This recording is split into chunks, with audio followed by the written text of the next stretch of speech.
તમારામાં દારૂડિયા બનવાની ટેલેન્ટ ક્યાંથી આવી? Thank you very much.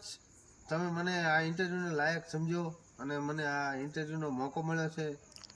તો પહેલાં તો હું નહોતો પીતો, તો મને જરા પણ દારૂની આદત નહોતી. પછી મને મારો આ મિત્ર મળ્યો, જે મને થોડું થોડું આપતો પહેલાં, અને ક્યારેક 1 પેક આપે, ક્યારેક 2 પેક આપે. એવી રીતે અમે 1 પેક 2 પેક પીવા લાગ્યા. પછી મોટી બોટલ લાવતા થયા. પછી એમાં ને એમાં લુખેસ થઈ ગયા. તો પછી દેશીએ ચડી ગયા.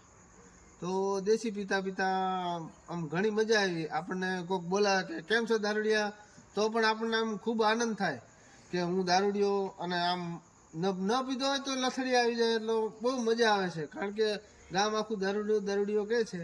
તો આમ બહુ આમ હું કહી નથી શકતો કે કેવા શબ્દનો ઉપયોગ કરું. તો જે કંઈ પણ છે આ મારા મિત્રની દેન છે. તો આ બધું મારા મિત્રને જાય છે. Thank you very much. આભાર.